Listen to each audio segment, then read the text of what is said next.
দর্শক, আজ আপনাদের সাথে আছি আমি মনজুর আল মতিন।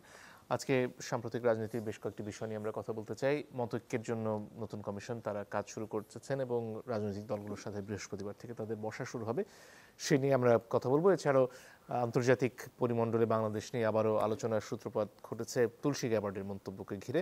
একজন মার্কিন সিনেটরও বাংলাদেশ সফর করছেন, সেসব নিয়েও কথা বলতে চাই। দুজন সম্মানিত অতিথি রয়েছেন আমাদের সাথে। আছেন জনাব আনিস আলমগীর, তিনি সাংবাদিক ও কলামিস্ট, এবং আছেন জনাব সরওয়ার তুষার, যুগ্ম আহ্বায়ক, জাতীয় নাগরিক পার্টি। আপনাদের দুজনকেই স্বাগত আমাদের অনুষ্ঠানে। মতৈক্যের প্রসঙ্গে যাবার আগে তুলসী গ্যাবার্ড এবং মার্কিন অবস্থা, ভারতের অবস্থান বাংলাদেশকে ঘিরে, সে নিয়ে একটা প্রতিবেদন দেখে তারপরে আমরা আলোচনায় আসতে চাই।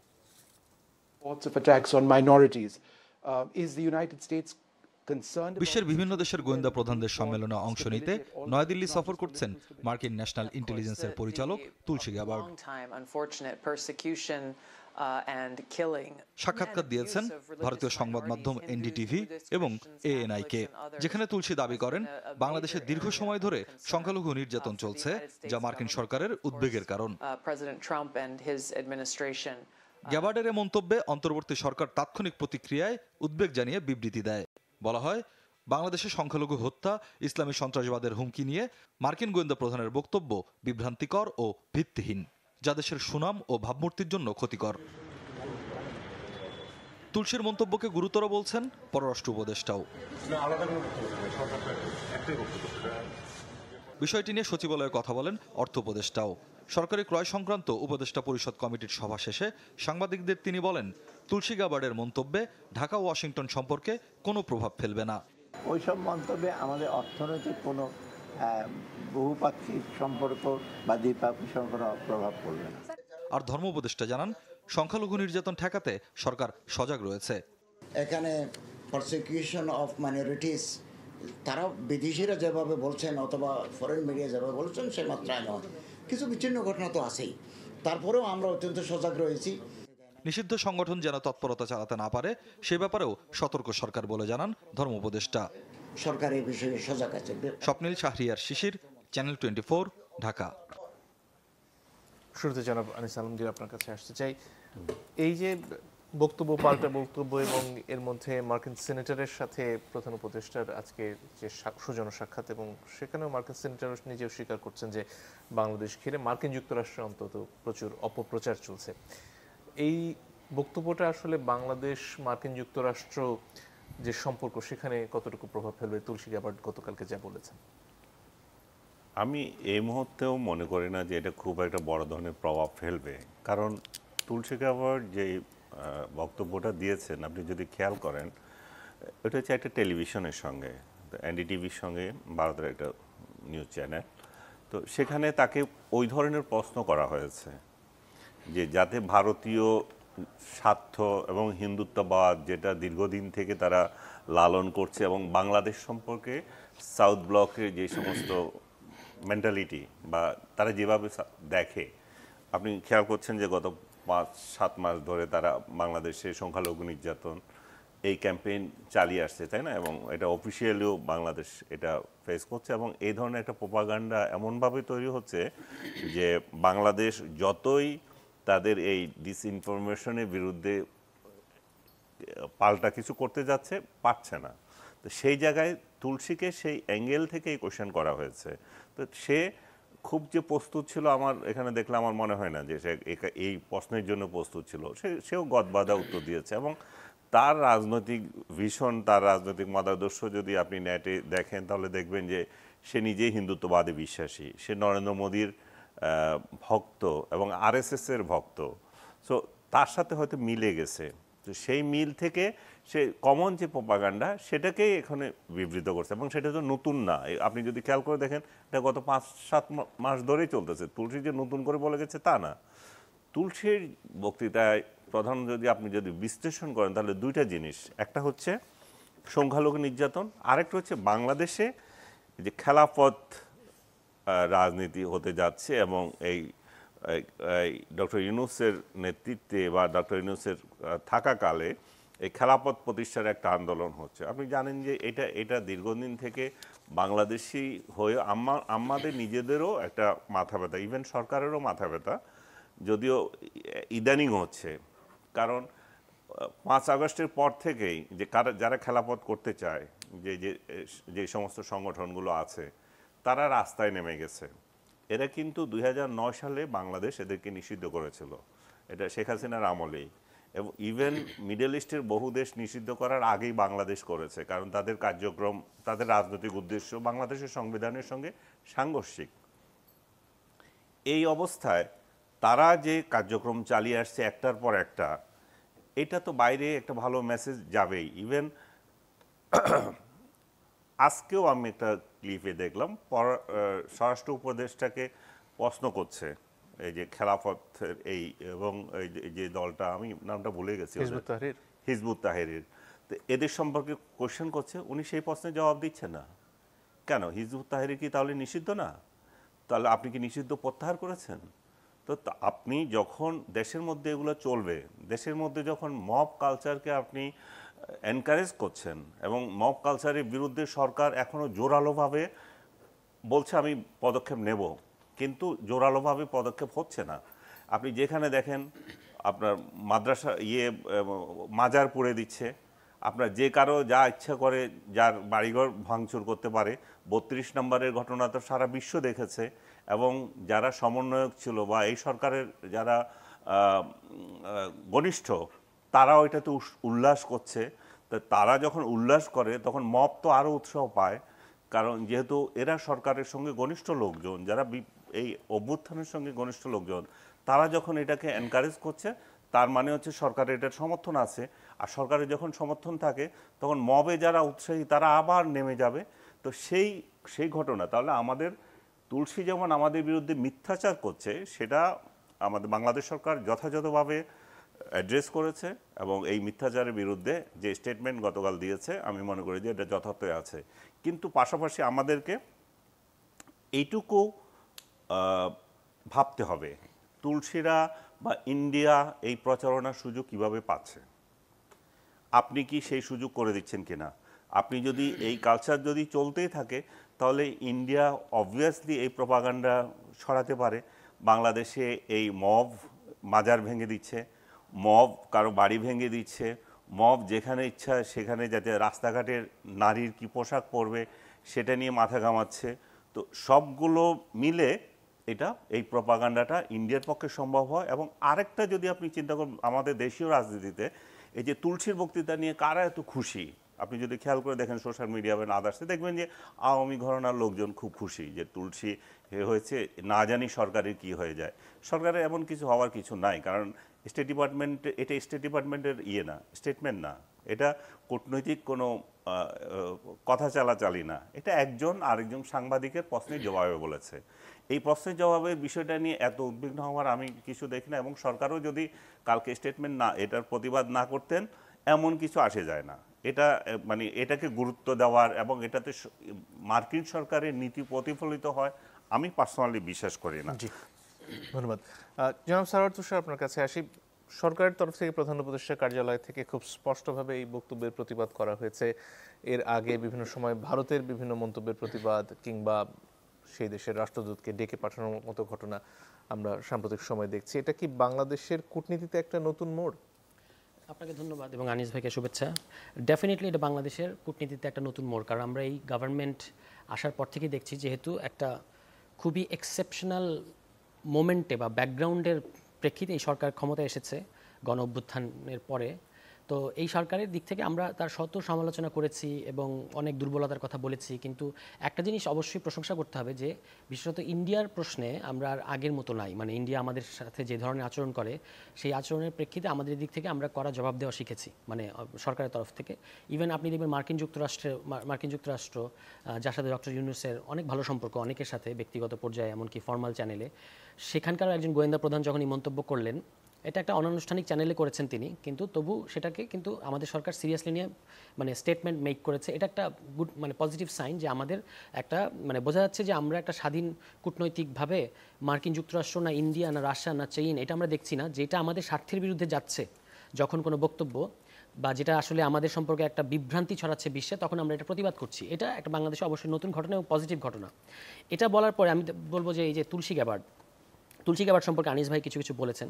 আমরা কিন্তু জানি যে তিনি পরিষ্কারভাবে অনেক আগে থেকেই হিন্দুত্ববাদী এখানে এবং আমেরিকার ইভাঞ্জেলিক্যাল ক্রিশ্চিয়ান এবং জায়নবাদী এই যে নেক্সাস, এই নেক্সাসে তিনি একজন অত্যন্ত গুরুত্বপূর্ণ ব্যক্তি এবং তিনি ইন্ডিয়া কিন্তু এসেছেন একটা বিভিন্ন গোয়েন্দা সংস্থার প্রধানদের একটা সভায় এবং সেখানে তিনি আশ্চর্যজনকভাবে বাংলাদেশ নিয়ে মন্তব্য করেছেন। আপনি এসেছেন ইন্ডিয়ায়, কিন্তু আপনাকে একটা প্রশ্ন, এবং প্রশ্নটার মধ্যেও আমরা দেখতে পাচ্ছি যিনি প্রশ্ন করেছেন তার মধ্যেও ইন্ডিয়ান মিডিয়ার যে বিশেষ দৃষ্টিভঙ্গি বাংলাদেশ নিয়ে, যেটা আসলে ইন্ডিয়ান রাষ্ট্রেরই একটা মানে নীতির একটা প্রতিফলন, সেই প্রশ্নের মধ্যে একটা উত্তর লুকানো ছিল, মানে একটা কিছু খুঁজছিলেন ওই সঞ্চালক বা প্রশ্নকর্তা, মানে বলে দেয়া হচ্ছে এখানে লাগাতার সংখ্যা। হ্যাঁ, এবং তিনি শুধু ওটাতে রেসপন্স করেছেন এবং আমার কাছে মনে হচ্ছে তিনি তাৎক্ষণিকভাবে রেসপন্স করেছেন, এটা যে তিনি খুব ভেবে এসেছেন সেরকম না। এবং সেই ক্ষেত্রে তার কাছে যে সমস্ত প্রোপাগান্ডা এলিমেন্টসগুলো পাঠানো হয়েছে, বিলিয়ন ডলার এখানে খরচ করছে ইন্ডিয়া বাংলাদেশের সম্পর্কে খারাপ প্রচারণা করার জন্য, তিনি সেটাই সাবস্ক্রাইব করে কথা বলেছেন এবং এটা খুব আশ্চর্যের না তার কাছ থেকে।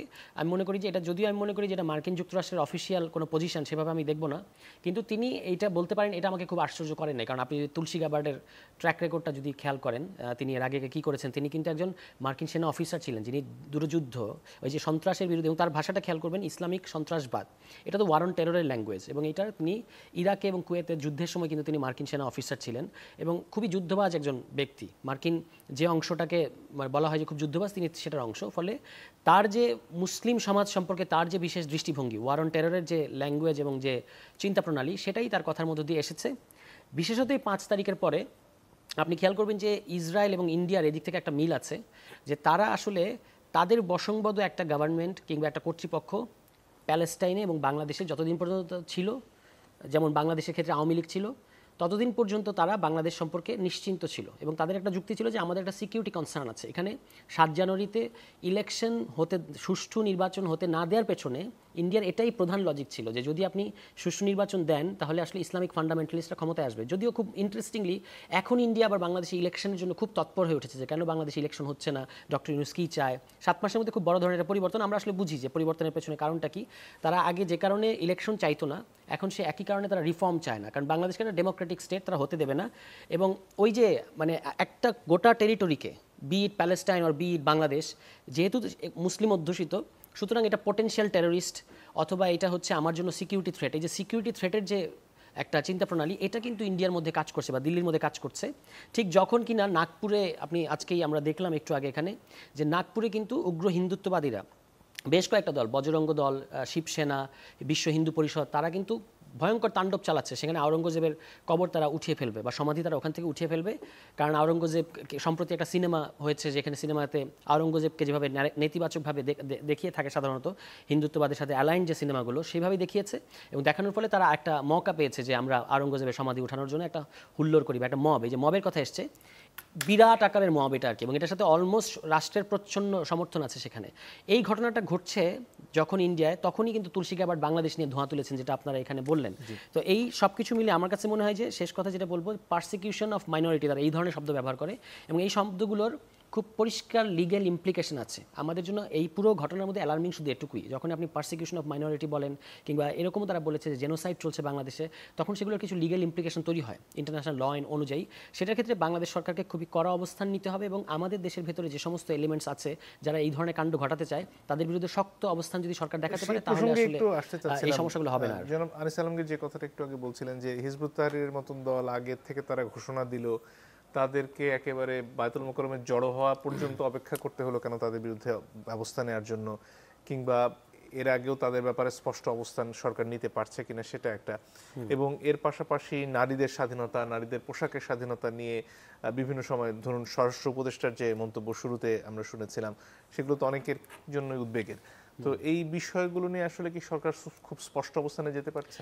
সরকার প্রথম দিকে আমি বলবো যে একটু কুম্ভকর্ণের মতো একটা অবস্থা ছিল, খুব ঢিমে তালে চলার মতো একটা মানসিকতা। পরে যখন এই ঘটনাগুলো অ্যালার্মিং পর্যায়ে গেছে, তখন সরকার অন্তত এখন বলা শুরু করেছে বা কিছু কিছু ক্ষেত্রে পদক্ষেপও নিচ্ছে যে এই যে নারীদের শাহবাগের ঘটনাটার ক্ষেত্রে, কিংবা যখন হিজবুত তাহরীরের ব্যানারে পল্টনের মিছিলে নামলো, তখন তাদেরকে ডিসপার্স করার ক্ষেত্রে কিছু কিছু ব্যবস্থা সরকার নিচ্ছে এবং এখনও বলছে যে যেগুলো আগে ঘটেছে সেগুলো আমরা তদন্ত করে খুঁজে দোষীদের বের করব, ফাইন। কিন্তু যেটা মানে সমালোচনা করতে হবে সেটা হচ্ছে যে হিজবুত তাহরীর প্রসঙ্গেই আপনি দেখবেন যে আমার কাছে সন্দেহ লাগে যে মাহফুজ আলম, যিনি একজন উপদেষ্টা, তাকে প্রচার করা হলো যে তিনি হচ্ছেন আসলে হিজবুত তাহরির মেম্বার। এটা ইন্ডিয়ার চ্যানেলগুলোতে, ইন্ডিয়ার বিভিন্ন পত্রপত্রিকায় প্রচার করা হয়েছে এবং তাদের বাংলাদেশি বিভিন্ন শাখাও একই প্রচার করেছে।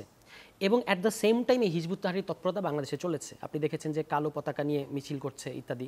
তো এই দুটোর সাথে কোনো সংযোগ আছে কিনা, মানে ডিপ স্টেট কোনো কানেকশন, মানে আঞ্চলিক কোনো ডিপ স্টেট কিংবা আঞ্চলিক কোনো গোয়েন্দা সংস্থার কানেকশন আছে কিনা, এটা কিন্তু আমাদের সিরিয়াসলি খতিয়ে দেখা উচিত। যে এই বয়ানটা প্রতিষ্ঠা করা যে বাংলাদেশে আসলে হিজবুত তাহরির তৎপরতা বেড়ে গেছে, শুধু সেটা না, সরকারের মধ্যে হিজবুত তাহরির আছে কিংবা জঙ্গিবাদী গোষ্ঠী আছে, এই প্রচারণাটাতে পালে কিন্তু হাওয়া দেয়। আপনি দেখবেন যেদিনই এই ধরনের একটা মিছিল হয় সেদিনই কিন্তু ইন্ডিয়ান চ্যানেলে পালকি শর্মারা এটা নিয়ে একেবারে ক্রমাগত এটা নিয়ে হ্যামারিং করতে থাকে। এর মধ্যে কোনো কানেকশন আছে কিনা এটা আমাদের খুঁজতে হবে। সরকারের ক্ষেত্রে আমি যেটা বলবো যে এখন তারা যে সিরিয়াসনেস দেখাচ্ছে এটা শুধু মুখের কথাই বললে হবে না, তাদের কাজ করে দেখাতে হবে যে তারা এগুলোর ব্যাপারে জিরো টলারেন্স। হিজবুত তাহরির বা এই ধরনের যে সমস্ত সংগঠন নিষিদ্ধ তাদের ক্ষেত্রে তারা মিছিল পর্যন্ত আসতে পারবে কেন? তাদের নেটওয়ার্ক, আপনার কি ইন্টেলিজেন্স নাই যে ইন্টেলিজেন্স দিয়ে আপনি তাদের পুরো নেটওয়ার্কটা শনাক্ত করতে পারবেন? তাদের তো মিছিল পর্যন্ত নেমে তারপর তাদেরকে ডিসপার্স করা, যেন একটা বিরোধী দল নেমেছে এবং তাকে আপনি সরিয়ে দেওয়ার চেষ্টা করছেন, ব্যাপারটা তো তা না। তাকে আপনার নামতেই দেওয়া উচিত ছিল না এবং আগেই তাদের কানেকশনটা, নেটওয়ার্কটা শনাক্ত করে তাদেরকে আসলে আইনের আওতায় আনা উচিত ছিল, সেটা সরকার করছে না। মাজারে হামলার ঘটনা সাম্প্রতিককালেও আরো বেশ কিছু দেখা গেছে, এগুলোর ক্ষেত্রে কি ব্যবস্থা নিতে দেখছেন আপনি? এটার ক্ষেত্রে দুটো ব্যাপার, একটা হচ্ছে যে ব্যবস্থা এখন পর্যন্ত আমরা নিতে দেখি নাই, যেটা খুব অ্যালার্মিং। বিচ্ছিন্নভাবে কমেছে, যে মাত্রায় চলছিল সেটা তার তুলনায় কিছু কিছু কমেছে, কিন্তু একেবারে থেমে যায় নাই। এক্ষেত্রে আমি মনে করি সরকার, প্রথম কথা হচ্ছে আইন শৃঙ্খলা, যেহেতু আপনি যে কোনো স্থাবর সম্পত্তির উপর যখন আক্রমণ করবেন, যে নামেই করেন, আপনার তার রাষ্ট্রকে এখানে অ্যাকশন নিতে হবে, এ ব্যাপারে কোনো সন্দেহ নাই। দ্বিতীয় কথা হচ্ছে এখানে ইসলামপন্থী বিভিন্ন দল আছে, সবাই যে ব্যাপারটা মানে সমর্থন করে ব্যাপারটা তা না। সরকারের উচিত হচ্ছে তাদের প্রত্যেকের সাথে, দায়িত্বশীল যারা আছে তাদের সাথে, এই যে আপনি ঐক্যমুক্ত কমিশনের ব্যানারে বসছেন, এই ইস্যুতেও বসা দরকার, ইসলামপন্থী ডায়ালগ করা দরকার, যে আপনারা দেখতে পাচ্ছেন আপনাদের চোখের সামনে বাংলাদেশের নাম খারাপ হচ্ছে, এই ব্যাপারে আপনাদের কাছ থেকে আমরা শক্ত ভূমিকা আশা করি। আপনারা ফতোয়া দেবেন, বিবৃতি দেবেন যে মাজার ভাঙা, হেফাজতে ইসলাম কিন্তু দিয়েছে, অনেক পরে দিয়েছে, এরকম আরও বিভিন্ন ইসলামপন্থী যে দলগুলো আছে তাদের কাছ থেকে সরকারের উচিত তাদেরকে বলা যে আপনারা যেগুলো সমর্থন করছেন না, এটা আপনারা পরিষ্কার করেন। সেটা যদি সরকার করে তাহলে আমি মনে হয় যে মাজার কেন্দ্রিক যে তাণ্ডবগুলো আমরা দেখতে পেয়েছি সেগুলো অনেক দূর কমতে পারে আর কি, এবং কমাতেই হবে, এটা আমাদের অন্য কোনো অপশন নাই। জি, ধন্যবাদ। একটা বিরতির সময় হয়েছে, দর্শক একটু পরে ফিরে আসছে, আশা করি সাথে থাকবেন।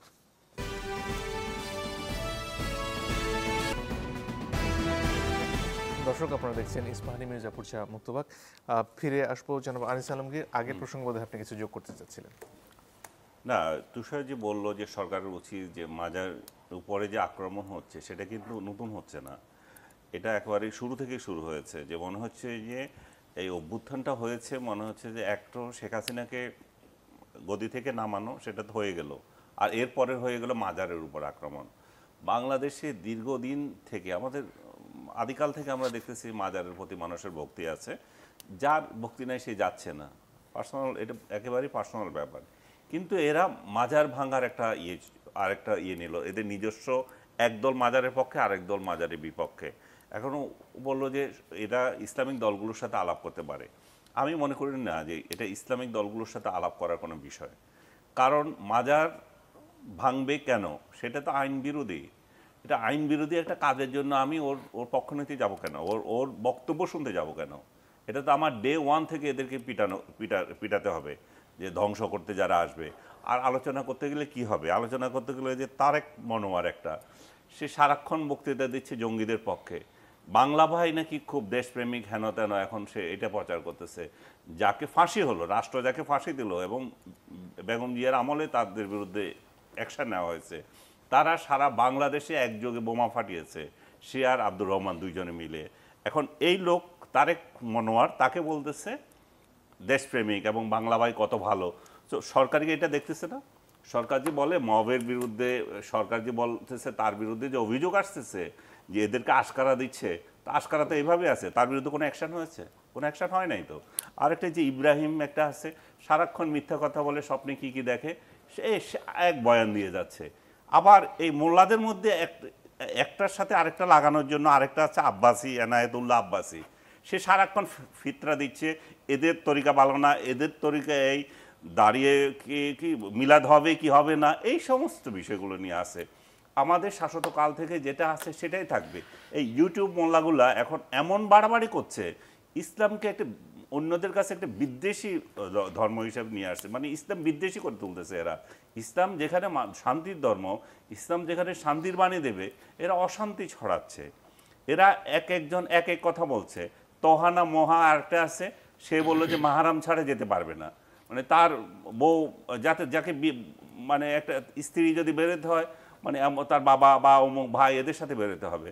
ও যখন গায়েব হয়ে গেছিল তাকে কিন্তু উদ্ধার করার জন্য তার স্ত্রী এসেছিল। তার স্ত্রীর আইনজীবী আমাকে বলল যে এই শয়তানের পক্ষে আমি যে আইনজীবী ছিলাম আমার এখন লজ্জা লাগতেছে, কারণ তার স্ত্রী আমার সাথে বসেই তো প্রেস ব্রিফিং করলো। সে এখন বলতেছে যে এই যে মেয়েরা তার ছাড়া বেরোতে পারবে না, মাহারাম ছাড়া বেরোতে পারবে না। তো বাংলাদেশ কি ওই কালচারে গেছে? আমরা কি এখন এই মানে ইসলামী শাসনের মধ্যে আছি যে আমাদেরকে এটা করতে হবে? তাহলে ইসলামী শাসন যদি তোমরা কায়েম করতে চাও তাহলে ইসলামী দল খোলো, জনগণকে বলো আমরা ইসলামী শাসন করতে চাই। জামাত ইসলাম বলতেছে বা আদার্স যারা আছে বলো তোমাদের রাজনীতি করো, কিন্তু সেটা আমাদের উপর চাপাবে কেন? সেটা তো গণতান্ত্রিক প্রক্রিয়ায় হতে হবে, সেটা তো নির্বাচনের মাধ্যমে হতে হবে। এই খেলাপথ ওনারা রাজনীতি মানে না, নির্বাচনই মানে না। ওনারা আল্লাহর তরফ থেকে ওনাদেরকে দিয়ে দেবে, গদি দিয়ে দেবে। সো আমি মনে করি যে এগুলার কোনো বক্তৃতা নাই, এগুলার বক্তব্য শোনার দরকার নাই। এগুলোর উপর ডান্ডা শেখ হাসিনা যথাযথভাবে মেরেছিল এবং আজকে প্রমাণ দিচ্ছে যে তারা শেখ হাসিনা যে এদেরকে পিটিয়েছিল এবং যথাযথভাবে পিটিয়েছিল। কারণ সেটা কি খুব গণতান্ত্রিক প্রক্রিয়া? আমি বলতেছি সেটা শেখ হাসিনা যথাযথভাবে পিটিয়েছিল এদেরকে, কারণ এরা নিজেরা প্রমাণ দিচ্ছে। গণতান্ত্রিক প্রক্রিয়া তো না, আমরা সেটা সাপোর্ট করছি না। কিন্তু শেখ হাসিনা যে প্রক্রিয়ায় বিরোধী মতকে দমন করার চেষ্টা করেছেন, সেটা যে মতই হোক না কেন, সেটা কি গ্রহণযোগ্য? বা যদি গ্রহণযোগ্য হতো তাহলে কি জুলাইয়ের মতন ঘটনা ঘটতে হতো না? আপনি আমাকে শেষ করতে দিচ্ছেন না। এই ইসলামিস্টদের বক্তব্য অবশ্যই থাকবে। শেখ হাসিনা যেটা করেছে জঙ্গি আখ্যা দিয়ে যাকে তাকে যেখানে সেখানে মেরেছে, পিটিয়েছে, নির্যাতনও করেছে।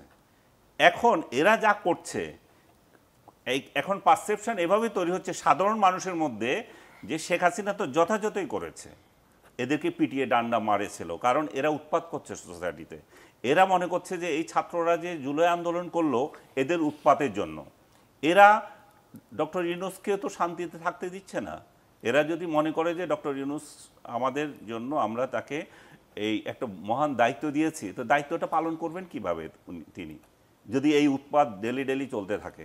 সো তাহলে এদের আমি বলছি না যে এদেরকে পিটিয়ে শেখ হাসিনা ভালো করেছিলেন।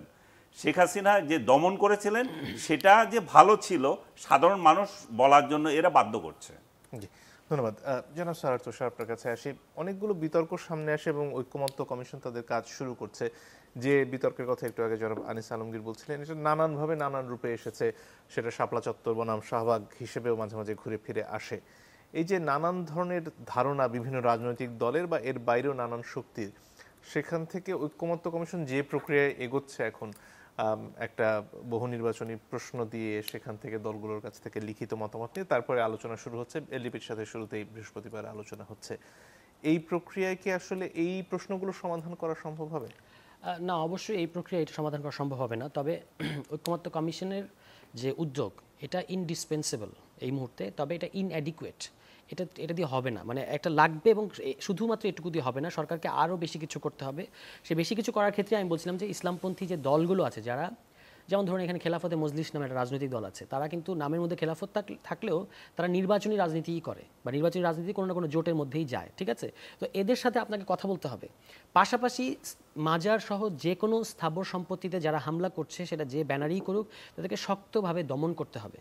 এটা হচ্ছে মানে আমরা বলছি যে এটা ডেমোক্রেটিক সরকার এবং এই সরকারের আমলে 200 আন্দোলন হয়েছে, অনেক আন্দোলনে আসলে কোনো মেরিট ছিল না, রাস্তায় নেমে অনেক উৎপাত হয়েছে, সরকার সবগুলো সহ্য করেছে, ফাইন। কিন্তু শুধুমাত্র সরকার মানে আপনার লোকে এসে হাউকাউ করবে এবং আপনি শুধু শুনতে থাকবেন, এটাকেই বাহবা দেওয়ার মতো না। সরকারের মানে হচ্ছে আপনার কাছে যেখানে জননিরাপত্তার প্রশ্ন আছে, যেখানে আইন শৃঙ্খলা পরিস্থিতি ঠিক রাখার প্রশ্ন আছে, সেখানে আপনাকে ব্যবস্থা নেবেন, জনগণ এটা চায়।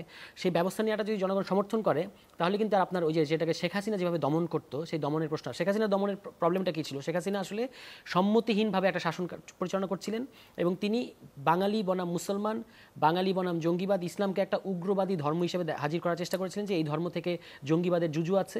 সুতরাং আমাকে যদি আপনারা ক্ষমতা না রাখেন, এটা তিনি বোঝানোর চেষ্টা করতেন বৈশ্বিক নেতাদের, তাহলে কিন্তু এই দেশে জঙ্গিবাদের উত্থান ঘটবে। তিনি ওইখান থেকে যাকে তাকে ইসলামিক জঙ্গিবাদ, দাড়ি থাকলে ইসলামিক জঙ্গিবাদী, দাড়ি থাকলে আপনার তিনি হচ্ছেন টেরোরিস্ট, এই ধরনের তকমাদি অনেককে গুম করেছেন, অনেককে অত্যাচার করেছেন এবং এর মধ্যে কোনো যথাযথ ব্যাপার কোনো কিছু নাই। ইভেন শাপলা চত্বরেও শাপলা চত্বরে ওই দাবি তারা যে দাবি নিয়ে এসেছিলেন সেটা ঠিক কি বেঠিক সেটা অন্য প্রশ্ন, বা এটা কি মানা যেত কি যেত না, অন্য কি উপায় ছিল সেগুলো আমরা দেখতে পারি। কিন্তু আপনি এই ছেলে মেয়ে যেগুলো বাচ্চা বাচ্চা ছেলে যারা এসছে তাদেরকে এইভাবে রাতের অন্ধকারে লাইট অফ করে দিয়ে মিডিয়া শোডাউন দিয়ে যেভাবে তাদেরকে ক্র্যাকডাউন করা হয়েছে, এবং মানে অন্তত অধিকারের রিপোর্টেও যদি আমরা আমলে নেই 60 থেকে 70 জনকে এখানে হত্যা করা হয়েছে, এটা তো কোনো মানে নেই, এটা কোনো ডেমোক্রেটিক স্টেটে এইভাবে মানে চলে না। আবার একই সাথে এই সরকারও এটাকে যেভাবে শুধুমাত্র নিষ্ক্রিয় থেকে দেখি পরিস্থিতি কোন দিকে যায় সেভাবেও চালানো যাবে না। এই সরকারকে একই সাথে যেগুলো দায়িত্বশীল রাজনৈতিক দল আছে ইসলামপন্থী তাদের সাথে কথা বলতে হবে যে আপনাদের ভূমিকা আমরা দেখতে চাই, এবং একই সাথে শুধুমাত্র তাদের উপর নির্ভর না করে যারা স্থাবর সম্পত্তিতে হামলা করবে দল নির্দল যে কোনো ব্যানারে তাদের বিরুদ্ধে শক্তভাবে ব্যবস্থা নিতে হবে। এই দুটো যদি করা যায় তাহলে আমি মনে করি পরিস্থিতিটা প্রশমিত হবে। আমি ওই জায়গা থেকে কথাটা বলেছিলাম তখন। এর পাশাপাশি যে প্রশ্নটা জাগে, যা খানিকটা উদাহরণ জনাব আনিস আলমগীর দিচ্ছিলেন যে কথা বলার প্রয়োজন আছে কিনা, এর আগের যে চলটা ছিল যে দুটো শিবিরে বা তার চেয়ে বেশি সংখ্যক শিবিরের সমাজকে ভাগ করে আরেকজনের কথা বলার বা শোনার প্রয়োজন নেই, বা কেউ ধরুন মাদ্রাসা থেকে পড়ে আসলেই তিনি এক ধরনের চিন্তাভাবনা করেন বলে ধরে নেয় যে স্টেরিওটিপিক্যাল চিন্তাগুলো, সেখানে বলা হচ্ছিল যে জুলাইয়ে একটা পরিবর্তন এসেছে। আসলে কি সমাজের গভীরে সেই পরিবর্তনটা আসছে? জুলাইয়ে পরিবর্তন মানে অবশ্যই পরিবর্তন এসেছে, অন্তত স্পেসগুলো উন্মুক্ত হয়েছে, ডেমোক্রেটিক স্পেস, সেটার মিসইউজও হচ্ছে। তবে আমি মনে করি যে কথা বলার অসম্ভব প্রয়োজনীয়তা আছে, মানে সরকারের বাইরেও আপনার যে জনপরিসর আছে সেখানে বিভিন্ন ধরনের সামাজিক সাংস্কৃতিক ধর্মীয় সংগঠনের মধ্যে ডায়ালগটা থাকতে হবে, যেটাকে ডেমোক্রেটিক ডায়ালগ বলা হয়। আমরা সেই মানসিকতা নিয়ে এই ডায়ালগগুলো এনগেজ হতে হবে যে আপনার সাথে আমি একমত না হলেও আপনাকে আপনার মতটা আমি প্রকাশ করতে দেবো, এটা সকল পক্ষেরই।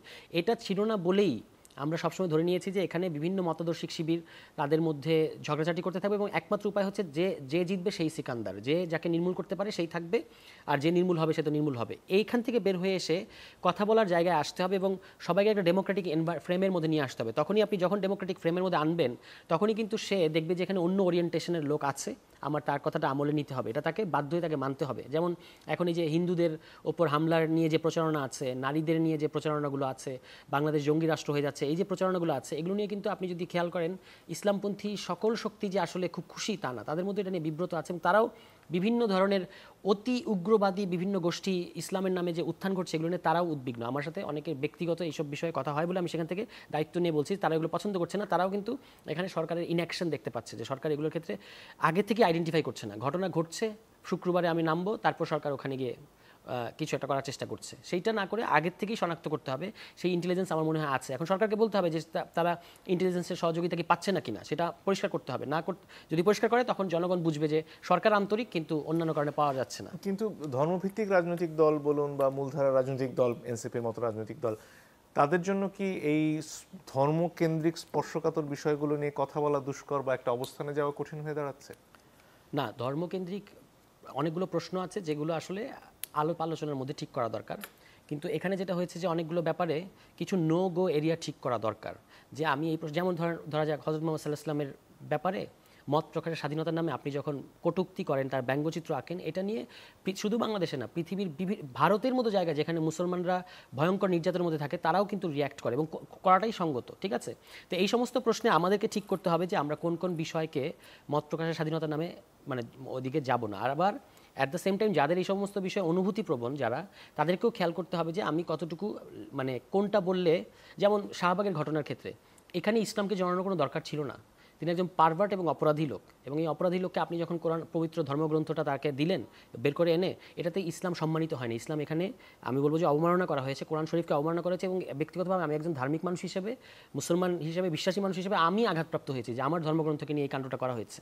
তো এই জিনিসগুলোকে আলাদা আলাদা করে যদি আমরা বিচার করি, আপনি এগুলোতে আমি এটাতে বিশ্বাস করি যে একটা সিচুয়েটেড এথিক্সে আমাদের যেতে হবে, প্রত্যেকটা ঘটনাকে আলাদা আলাদা মেরিটে বিচার করতে হবে, এক একটা ঘটনা এক এক রকম। কোনো একটা জেনারেল এথিক্স ঠিক করে তার ভিত্তিতে আমরা যদি এক একটা আলাদা ঘটনা এনগেজ হতে যাই তখন আমরা সুবিচার করতে পারবো না ঘটনাগুলোর প্রতি। এবং শেখ হাসিনার নীতি এটাই ছিল যে একটা জেনারেল এথিক্স ছিল যে ধর্মপ্রবণ যে কোনো কিছুই হচ্ছে জঙ্গিবাদ, এবং এখানকার আপনার সেকুলার স্টাবলিশমেন্টের এটা একটা বড় প্রবলেম ছিল, যে কারণে আপনি এদের সাথে কখনো কথা, এটা তো বাংলাদেশের মানুষ, ধরে নিলাম যে তাদের অনেক যুক্তি ঠিক নাই, তো এরকম তো সেকুলার এস্টাবলিশমেন্টেরও অনেক কথা ঠিক নাই, কিন্তু আপনি তো এদের সাথে কথা বলার মতো একটা জায়গা থাকতে হবে। কেউ অপরাধ করছে কিনা, অপরাধ তো বাংলাদেশ কেন পৃথিবীর স্ট্যান্ডার্ডে কথা হচ্ছিল, কিন্তু জনাব আলমগীর আসবো আপনার কাছে, আপনি সুযোগ পান।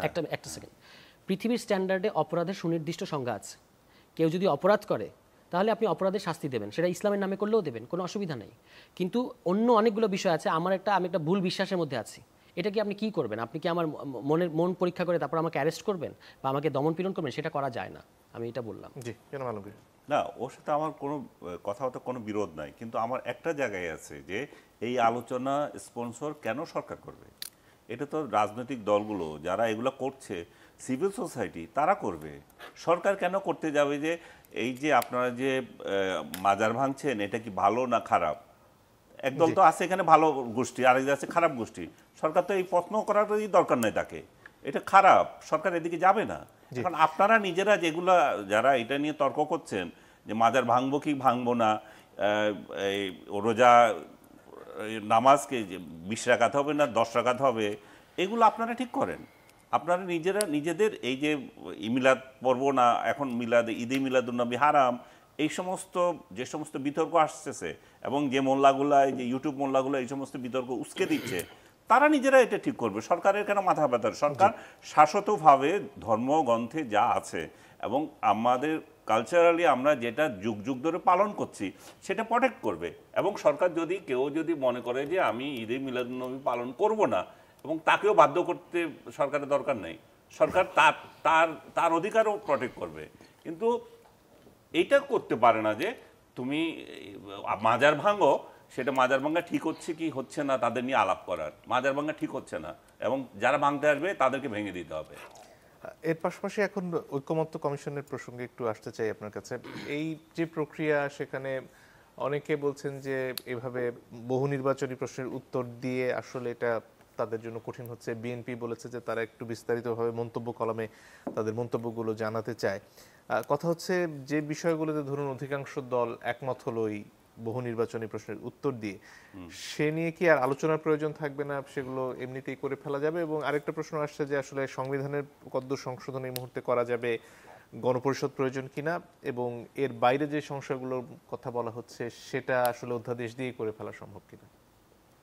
কিছু তো অধ্যাদেশ দিয়ে করা সম্ভব। আমি মনে করি যে সংস্কার করে আমরা এমন একটা ধোঁয়া তুলছি যে সংস্কার ছাড়া দুনিয়াতে কিছু হবে না। এবং সংস্কার মানে হচ্ছে শুধু সংবিধানের মধ্যে মাথা ঘামাতে হবে, এটা ছাড়াও তো সংস্কার আছে, সংস্কার তো হচ্ছে। সংস্কার কি করবেন আপনি? আমি করব যে এই যে গত 53 বছর বা আমাদের যে স্বাধীনতার পর থেকে আমরা কোন কোন জায়গাগুলোতে বাধাগ্রস্ত হচ্ছি, কোন কোন জায়গাগুলোতে নাগরিকরা সুফল পাচ্ছে না, এবং রাষ্ট্র এখানে একটা রাষ্ট্রের আইন দ্বারা আমরা এটা বঞ্চিত হচ্ছে, রাষ্ট্রে একটা মডার্ন রাষ্ট্র করার জন্য এটা বাধা হচ্ছে, সেগুলোই সংস্কার করবেন। যেমন আজকে আমি খুব ভালোই লাগলো আমার সকালে ঘুম থেকে উঠে দেখি যে আসিফ নজরুলের এক স্টেটমেন্ট দেখছি যে এই যে নারী এবং শিশু নির্যাতন নিয়ে যে আইন হচ্ছে, যে আইনটা ছিল সেটাকে সংশোধন করার উদ্যোগ নিয়েছে। সংশোধন কি করছে? এই যে শিশুদের জন্য আলাদা করে ফেলবেন। এবং এটা নিয়ে আমি দীর্ঘদিন থেকে বলতেছি, কারণ এই আইনটাকে অপব্যবহার করছে কিছু মহিলা তাদের বিজনেসের স্বার্থে। তারা প্রেমের অভিনয় করে কিছু লোককে ধোঁকা দিচ্ছে, এবং এই ধোঁকাবাজদের আসিফ নজরুলের ভাষাতেই যে তাদের মামলাতেই এখন মানে বেশি, এবং তাদের মামলাতেই ব্যস্ত। তাহলে যারা রিয়েল মানে ওইটা যে সম্মতিক্রমে ধর্ষণ যেগুলো, বা এটা কি আরেকটা ভাষা, প্রলোভন দেখিয়ে না আরেকটা মানে সম্মতিতে, আপনার সম্মতিতে তো ধর্ষণ হতে পারে না, না আমি যৌন সম্পর্ক হতে পারে। আমি হচ্ছে সম্মতি সম্পর্কতে থাকাকালীন যেগুলো হয়েছে, আপনাকে আমি চিনি না জানি না, আপনাকে আমার আরেকজনকে যে ধর্ষণ করলো সেটা তো আলাদা জিনিস। তো এই যে তিনটা ক্যাটাগরি হলো, একটা হচ্ছে শিশুদের ধর্ষণ করা, আরেকটা হচ্ছে ওর সাথে আমার কোনো সম্পর্ক নাই, আমি চিনি না, আরেকটা সম্পর্ক থাকাকালীন, সেটা কি সম্পর্ক সেটার ব্যাখ্যা অন্য সম্পর্ক থাকাকালীন ধর্ষণ হতে পারে না, ওইটাই তো বলতেছি। তিনটা ক্যাটাগরি করলো, যে এই তিন ক্যাটাগরির মধ্যে দেখা যাচ্ছে যে সবচেয়ে বেশি হচ্ছে যে ওইটাই, যে আপনার সাথে আমাকে বিয়ের প্রলোভন দেখিয়ে এটা করেছে, আমার সাথে এই করে সেই করে। এখন তিনটা ক্যাটাগরি, তাহলে সরকার যদি এটা চেঞ্জ করতে যায়, আমি তো এটাকে ওয়েলকাম করবো, এটাই তো সংস্কার হওয়া উচিত। কারণ এই ব্যবসায়ী নারীদের জন্য অন্য মামলাগুলো হয়ে থাকতো, পড়ে থাকতো, এবং পুলিশ পর্যন্ত এগুলাকে করতো না, আপনার এগুলার কোনো ইনভেস্টিগেশনে যাচ্ছে না। এখন দেওয়া হচ্ছে যে 15 দিনের মধ্যে এই শিশুদের যে নির্যাতন সেটা দিতে হবে, এবং ওই মামলাগুলো আলাদা হবে, এবং তাদের জন্য আগের যে আইন ছিল তাদের যে টাইম, এটা কি বলে, তদন্তের যে টাইম ছিল সেটা থাকবে। এটাই তো আমরা, এগুলোই তো সংস্কার, এগুলোই তো হওয়া দরকার, যে আমরা কোন জায়গায় বাধাপ্রাপ্ত হচ্ছে। এখন আপনি সংবিধানের রাষ্ট্রপতির নির্বাচন, রাষ্ট্রপতি কীভাবে নির্বাচিত হবে, প্রধানমন্ত্রী যিনি থাকবেন তিনি কয়বার থাকবেন, এগুলো তো গুরুত্বপূর্ণ বিষয় না। এবং ওনারা যেটা তুলেছেন গণপরিষদ নির্বাচন, এগুলো তো আমার জন্য খুব জরুরি বিষয় না। আমার জরুরি বিষয় হচ্ছে যে আমি কোন জায়গায় বাধাগ্রস্ত হচ্ছি। বাংলাদেশের সংবিধান এমন কোনো মানে কালো আইন দ্বারা না, বাংলাদেশের সংবিধান যথেষ্ট লিবারাল একটা সংবিধান। এটাতে যে সমস্ত আপনার যদি প্রয়োজনে আপনি যদি আনতে চান অধ্যাদেশ করতে পারেন, অধ্যাদেশ করে শেষ করা যায়। কিন্তু এটাকে লেংদি করার জন্য রাজনৈতিক দলগুলোকে আপনার মধ্যে একটা মানে বিতৃষ্ণা তৈরি করে দেওয়া, আমরা এটা বলবো না ওইটা বলবো, যেটা আপনি বলতেছিলেন কোনটা টিক দেবো আর কোনটা দেবো না, তো যত কিছুই হোক। কিন্তু আমি এটা আবার মনে করি যে কমিটি এখন করা হয়েছে আলী রিয়াজের নেতৃত্বে, সংস্কার বিভিন্ন ইয়েদের, তাদের নেতৃত্বে এটা এই সমাধানে আসতে হওয়া উচিত রাজনৈতিক দলগুলোর। তারা বাইরে না করুক, তারা এখানে এসে তাদের এই সমাধান দিক, যে আমরা এটা নিতে পারছি না, এটা নেব। এবং তারা সেই জায়গায় তাদের সমাধানের জন্য রাজনৈতিক দলগুলো প্লাস এই যে কমিটি যে এখানে বাহাস হতে পারে। আমি মনে করি যে আমি এটা আরও একদিন বলেছিলাম, তৃতীয় আরেকটা পক্ষ থাকলে ভালো হতো, যে আপনি আমাকে চাপিয়ে দিচ্ছেন, আমি আপনার হিসাবে, আমি এখানে অংশীদার হিসাবে আমি দিচ্ছি, তো আমি তো কোনোটা মানতেই চাইবো না। সংস্কার কমিশনও বললো যে কেন আপনি মানতে চান না, তো ওর তো অধিকার মানবো না। কিন্তু এখানে যদি আরেকটা যদি এম্পাওয়ার্ড বডি থাকতো, যে যারা এটা মনিটর করতে পারে, যে না আপনার এটা আমরা সম্মিলিতভাবে মনে করি যে এটা হওয়া উচিত, কোনো একটা রাজনৈতিক দল হয়তো চাচ্ছে না, তাতে কি আসে যায়, এই সুযোগটুকু তো আমরা থাকা উচিত মনে করি আমি। জি, ধন্যবাদ। সারওয়ার তুষার, গণপরিষদ নিয়ে বিস্তর আলোচনা হচ্ছে। বিএনপি স্পষ্টত এই গণপরিষদের বিরুদ্ধে একরকম অবস্থান নিয়েছেন, অন্তত কিছু কিছু নেতা তো সেরকমই বলছেন। নাগরিক পার্টির তরফ থেকে গণপরিষদের প্রয়োজনীয়তার কথা বলা হচ্ছে। অন্যদিকে অধ্যাদেশ জারি করে পরিবর্তনের কথা বলছিলেন ঐকমত্য কমিশনের দ্বিতীয় যিনি ব্যক্তি, অধ্যাপক আলী রিয়াজ। আসলে কোন দিকে যাওয়াটা প্রয়োজন, এবং আপনারা যে গণপরিষদের কথা বলছেন সেটার পেছনে যুক্তিগুলো আসলে? আচ্ছা, সেটা বলার আগে আমি এক সেকেন্ড একটু রেসপন্স করব। আমি মানে ইসলামপন্থী দলগুলোর সাথে আপনি এটা ভালো না খারাপ এই প্রশ্নে আলাপ করবেন না। এটা খারাপ, এটা আপনারা স্পষ্ট করে বলেন, এই কথাটা তাদেরকে পার্সু করা, এটা সরকারের করা উচিত। এর বাইরে অনেক তর্ক আছে ইসলামের ভেতরে, সেগুলোতে সরকারের ঢোকার দরকার নাই। কিন্তু কেউ একটা ইসলামের ভেতরে একটা ফেরকার বিশ্বাস করতে গিয়ে আরেকটা ফেরকা যদি তার উপরে চড়াও হয়, সেটা সরকার থামাবে। এইটা হচ্ছে আমাদের পজিশন। আর সংস্কারের এইটার প্রশ্নে আমরা যেভাবে দেখি, আমাদের কাছে স্প্রেডশিট এসেছে, আমরা এটা পর্যালোচনা করছি। আমরা বলেছি যে তারা তো অনেকগুলো অপশন দিয়েছে, আমরা দুটো অপশনে বেশি জোর দিচ্ছি। একটা হচ্ছে অধ্যাদেশের মাধ্যমে, আরেকটা হচ্ছে গণপরিষদ কাম পার্লামেন্টের যে অপশনটা তারা রেখেছেন। আমরা বলেছি বা বলবো যে সংস্কারগুলোর সাথে সংবিধান সম্পর্কিত না, যেগুলো আপনি এখনই করতে পারেন, যেটার কথা আনিস ভাই বলছেন, এগুলো আপনি অধ্যাদেশে দিয়ে এই সরকারই করবে বা করা উচিত, অবশ্যই সবার মতামত নিয়ে। আর যেগুলো সংবিধান রিলেটেড, যেমন ধরেন যাক এই সংবিধানটাকে যদি আপনি, যেমন বিএনপি বলছে যে এই সংবিধানকে ব্যাপক সংস্কার করেন, ওকে, যদি এই সংবিধানকেও ব্যাপক সংস্কার করতে হয় সেটাও যেতে হবে পদ্ধতির দিক থেকে। এটা আপনি নির্বাচিত সংসদে যেতে পারেন না। তার কারণ হচ্ছে যে নির্বাচিত সংসদে যখন আপনি যান তখন আপনি আপনার একটা ইশতেহার থাকে, দলীয় ইশতেহার, তার ভিত্তিতে জনগণের রায় পান এবং সেই ইশতেহার বাস্তবায়নের জন্য আপনি সংসদে যান। ওয়ারেজ এখনকার যে সংস্কার প্রস্তাব, সংবিধান নিয়ে যে প্রস্তাব বা মানে সংস্কার প্রস্তাব, এগুলো আসলে শুধু জাতীয় এজেন্ডা না, এগুলো এখন ইন্টারন্যাশনাল এজেন্ডা, যেটা জাতিসংঘের মহাসচিব এসে বলার পরে এবং জাতিসংঘের ওই যে রিপোর্টটা যেটা হয়েছিল গণহত্যাকে কেন্দ্র করে, সেই রিপোর্টে প্রোফাউন্ড রিফর্মের উপর যেভাবে জোর দেওয়া হয়েছে, ফলে এগুলো এখন আন্তর্জাতিক এজেন্ডা। এবং এটা আপনি নির্বাচিত সংসদে করতে পারবেন না, করতে হবে নির্বাচিত গণপরিষদে। এবং নির্বাচিত গণপরিষদ মানে হচ্ছে যে ওই যারা সংবিধানটা হয় নতুন করে লিখবে অথবা ব্যাপক সংস্কার করবে, যেটাই করুক এটা করতে হবে ওই গণপরিষদে গিয়ে। এবং আমরা বলেছি একটা নেগোসিয়েশনের প্রস্তাবের অংশ হিসেবে বলেছি যে ওই গণপরিষদটাই সুনির্দিষ্ট সময় পরে পার্লামেন্টে রূপ নেবে। এটাতে কি সমস্যা আমি বুঝতে পারছি না। এখন পরিস্থিতিটা যেখানে গেছে, অনেক দল থেকে বলা হচ্ছে যে যদি সংবিধান আপনি পরিবর্তন করতে চান তাহলে জাতীয় ঐক্যমত্য লাগবে। এটা তো কথা সত্য। অ্যাট দ্য সেম টাইম এই সংবিধানকে যদি আপনি রাখতেও চান তবু জাতীয় ঐক্যমত্য লাগবে। আপনাকে বুঝতে হবে যে এখন বাংলাদেশের, আপনি এই মুহূর্তে আপনাকে সেই সৎসাহস দেখাতে হবে। এখন একটা গণভোট নেন দেশে যে আপনি কি এই সংবিধান রাখতে চান কি চান না, বাংলাদেশের জনগণ কি বলে। যদি জনগণই শেষ কথা হয় তাহলে আপনাকে তো এই সুযোগটা দিতে হবে জনগণকে। ফলে এই সংবিধান রাখতে গেলেও কিন্তু আপনাকে মানে ঐক্যমত্য দরকার পড়ছে। তো সেইটার জন্য আমরা বলেছি ধরেন আপনি সংবিধান রাখতে চান, এই কথাটা আপনি গণপরিষদে গিয়ে বলেন, আপনি বলেন যে মাননীয় স্পিকার আপনি এই বিষয়ে যে এই আইনটা করতে যাচ্ছেন এটা আমার এই সংবিধানে অলরেডি এটা প্রোভাইড করছে, সুতরাং আর দরকার নেই, আমরা এই আইনটাই রাখার পক্ষে। এই কথাটা আপনি বলেন কি গণপরিষদে। আমরা বলছি যে এই পরিস্থিতিটা এমন জায়গায় এসে বাংলাদেশ এমন একটা যুগ সন্ধিক্ষণে এসে দাঁড়িয়েছে যেখানে আপনার গণপরিষদ অথবা অ্যাটলিস্ট গণপরিষদ কাম পার্লামেন্টে গিয়ে ইভেন এই সংবিধানের পক্ষেও তর্ক করতে গেলে আপনাকে ওখানে যেতে হবে নির্বাচিত হয়ে। এটা হচ্ছে এখনকার পরিস্থিতি। এই কারণে আমাদের দিক থেকে এমন না, আমরা এটা বারবার বলেছি আবারও বলছি, এমন না যে গণপরিষদ নির্বাচন হলে এনসিপি জিতবে, সংসদ নির্বাচন হলে বিএনপি জিতবে, এটা তো আর হয় না। যাকে জনগণ, যে নির্বাচনই হোক জনগণ যাকে রায় দেবে সেই জিতবে, বা একাধিক মানে শক্তিও যেতে পারে গণপরিষদে।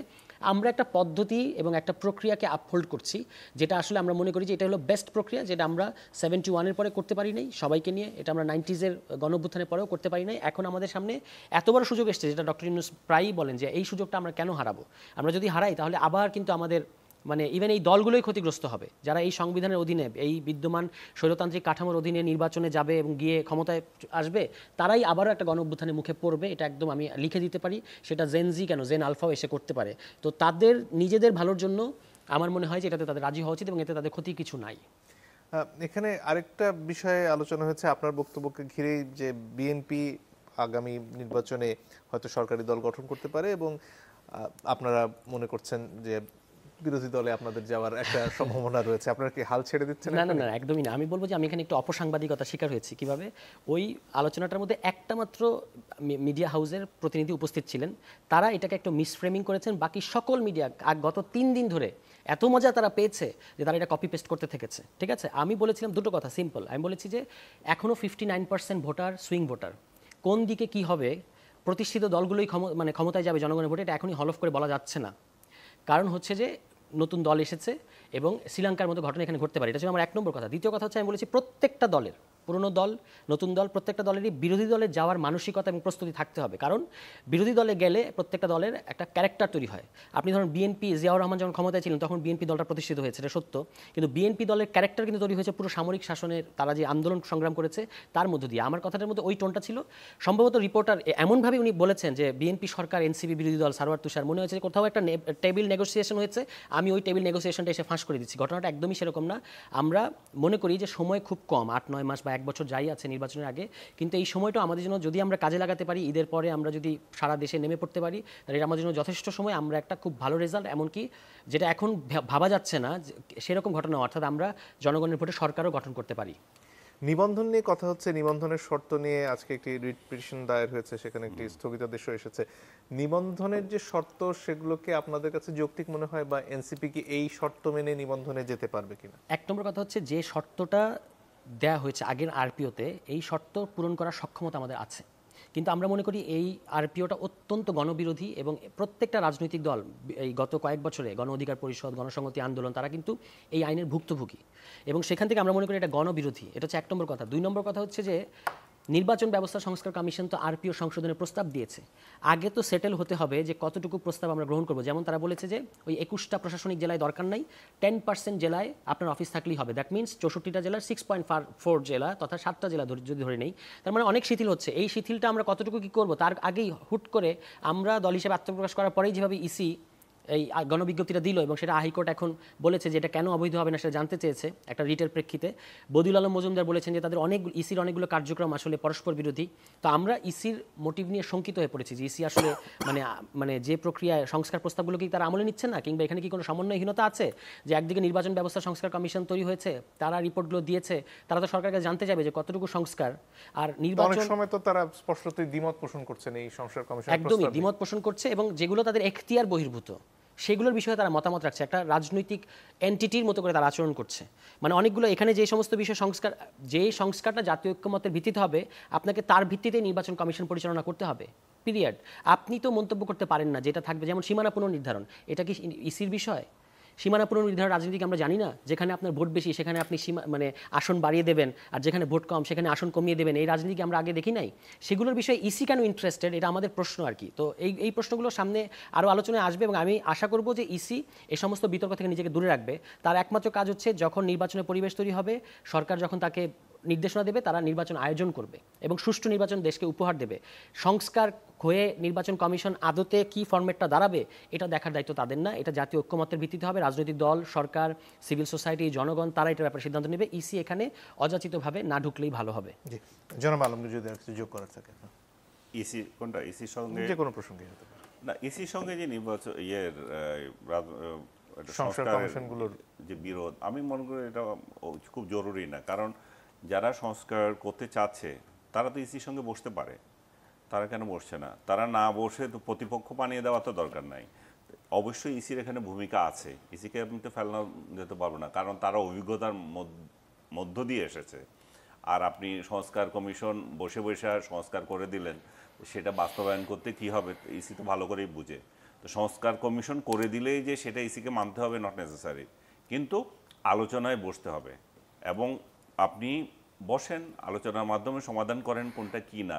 কিন্তু মিডিয়ার মাধ্যমে এসে আপনার প্রতিপক্ষ মানিয়ে দেওয়া, আমরা এটা মানি না, এটা মানি না, এটা মানি না, সেটা আগে ওদের সাথে বসে যেতে পারে, বসে ঠিক করতে পারে, ঠিক করে এটা আসুক। কারণ যারা সংস্কার করতে যাচ্ছে তারাও তো নিশ্চয় খারাপ কিছু করার জন্য করছে না।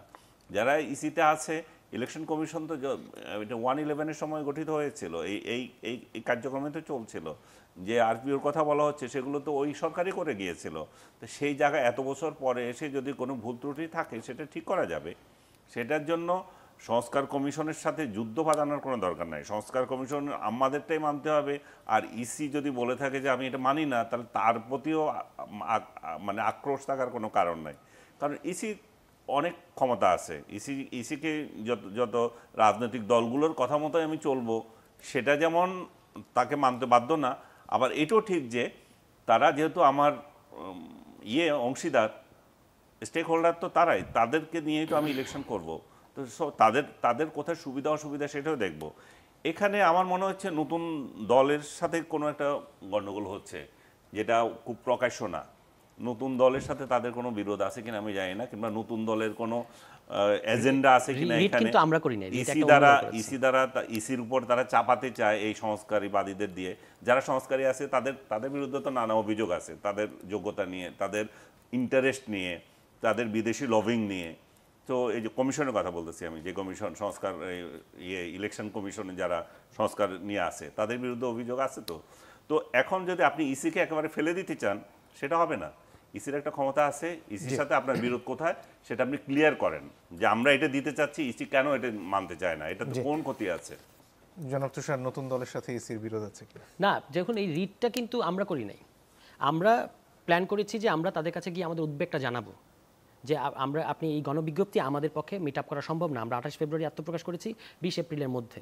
ইন দ্য মিন টাইম অন্য একটা রাজনৈতিক দল তারা রিট করেছে এবং সেই রিটের প্রেক্ষিতে হাইকোর্ট যথার্থই বলেছে, যে জিজ্ঞেস করেছে যে কেন এটা অবৈধ হবে না আপনার এই গণবিজ্ঞপ্তি, এবং গণবিজ্ঞপ্তিকে খারিজ করতে বলেছে।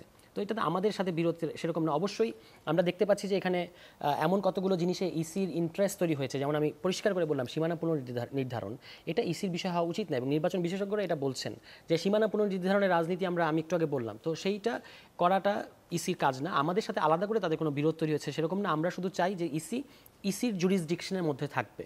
আমরা দেখতে পাচ্ছি ইসি তার জুরিসডিকশনের বাইরে এসে কোনো ক্ষেত্রে পলিটিক্যাল অবস্থান নিচ্ছে, সেটা না একটা স্বাধীন বা সাংবিধানিক প্রতিষ্ঠান হিসেবে তারা না নেবে না, এটাই আমরা প্রত্যাশা করি তাদের কাছ থেকে। জি, অনেক ধন্যবাদ আপনাদের দুজনকেই। দর্শক, আপনাদেরকে ধন্যবাদ। আজকের মতো এখানেই শেষ করছি।